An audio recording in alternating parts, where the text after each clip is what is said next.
Lizzo just broke Twitter. All her fans are trying to get the word out for her new album coming out June 5th by pasting Lizzo's face on other album covers. Let's get into it. When thinking of Lizzo these days, I usually have nothing to say, because when I really sit down and think about it, who even is Lizzo these days? Like, for a long ass time, Lizzo was the big girl in the music industry. That's the main thing she was known for, being big. And I'm not saying that to demean her or to take away from the music or anything like that. I'm simply saying most people only give a fuck about Lizzo because of her weight, whether it was in good taste or bad taste. And for a short while, during the peak of her popularity, Lizzo could do no wrong. She was like the Beyonce of plus size women. Okay, maybe not Beyonce, but you get the point. The point is, for a good number of years, Lizzo could do no wrong. And then the allegations struck. Those allegations single-handedly ruined her image. And to top it off, she's never fully recovered from them either. And it doesn't help her case that she's still in an active lawsuit over that shit. But you know what? Lizzo was a dynamic force. She can't be put down for too long without getting back up. And that she did, with a fuck-ass mixtape and a song that nobody even remembers at this point. And today, dear viewer, we shall be looking at the rollout for her new album, BITCH, and talking about what she's been doing good so far, what she could be doing better, and ultimately how this album will do when it finally drops next week. So grab some popcorn, grab your Ozempic, and let's get started. If I'm talking lower than usual, it's because I have people over. First things first, I gotta talk about the cover. I'm not gonna lie, this shit is ass. Like, I guess it's supposed to be a callback to the poster for a 1969 film called Putney Swope, but even then, I don't know, I'm not fucking with it. And see, I thought this was supposed to be the album cover at first, but then I saw the actual one and I was like, wait a minute, why isn't this one the album cover? This looks way better. It might just be a me thing, because I've always seen Lizzo's album covers as kind of tacky, like, except for this one. This one's actually good. Everything else though, it just looks like a ripoff of something else, and it's like, do something original for once. Like, when are artists gonna realize that just because your album cover is weird doesn't make it good? Like, there are plenty of examples of an artist doing some outrageous shit on their cover, thinking it's gonna be this big, like, oh my gosh, I can't believe he actually did that. But then in reality, it just looks corny as fuck. And this cover right here is just another example of that. So with that being said, I'd give it a 4. Alright, next up we have the singles. Now, the first single was Don't Make Me Love You, which I'm not gonna get into it. It's your typical self-love song. I feel like a common trope of every female pop star is they have at least one self-love song. You know, the song where they're talking about loving themselves and, oh, like, I'm perfect just the way I am, and, oh, like, you know, I'm actually that bitch, you know, some shit like that. I'm not saying self-love songs are bad. I'm simply saying it gets to a point. Like, when every pop star is doing this shit, it just becomes oversaturated as fuck. And then next up, we have the title track, BITCH, which I actually like this song. Yeah, you probably thought I was gonna hate on it, but no, I actually liked it. So, ha! A good title track, in my opinion, should encapsulate everything the album's gonna be about. And this song definitely gets the job done, so props to Lizzo. But as you may know, lead singles only do so much when it comes to promoting an album. You also have to get the aesthetic down. And most importantly, you have to promote the fuck out of it. So how has Lizzo been doing in those two aspects? Well,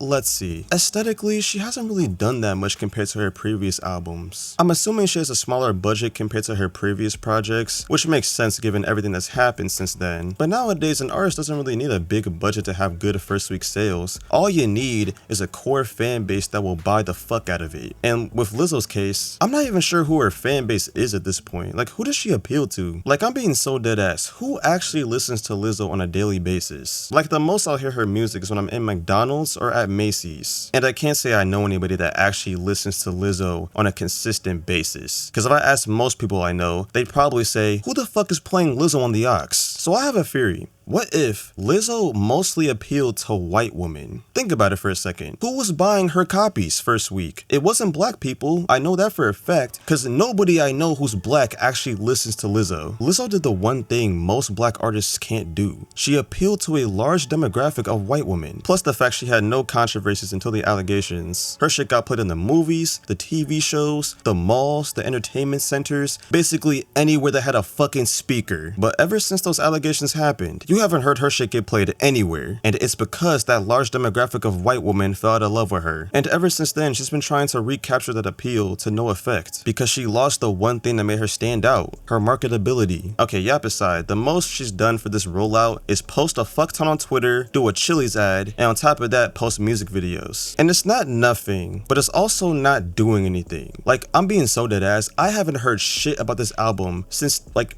today, I think. Like recently. That's not a good sign for an album that's supposed to drop next week. I'll put it like this. If you were to announce a video game per se, like 1 week before it drops, little to none marketing, and expect people to buy a fuck ton of copies of it, you're gonna get disappointed. And that's probably how Lizzo's album is gonna do first week. It's not gonna sell that many copies because 1, most people do not give a fuck about Lizzo these days. And 2, the marketing for this album has basically been mediocre at best. And I could be wrong, you never know. Crazier things have happened in music. I mean, I thought JPEG Mafia would never not be cool, but now, he's definitely something. So I want to end this video by saying I hope her album does well, and I hope she doesn't give up on making music because I don't think she's bad. I just think her music hasn't really evolved in the past 5 years. Compared to other artists her age, say like SZA, they're still pushing the boundaries to what they can do artistically. Meanwhile, Lizzo found a method that worked for her and only her, and just kept doing the same fucking thing over and over again until eventually it failed. And not because the method failed, but because everything around said method changed. She wasn't the empowering big black girl anymore. She was the big black girl that was also making fun of other big black girls. Not to mention, she called Chris Brown her favorite person in the world. That definitely didn't help her case either. In a perfect world, Lizzo could have dropped the album and everyone would have forgot about all this shit. But see, we don't live in a perfect world. This is a world that punishes you for any controversy you get. So with that being said, image-wise, Lizzo is fucked. And this album will most likely be a reminder of that. Anyways, thanks for watching, guys. This has been Xavier Rants coming at you with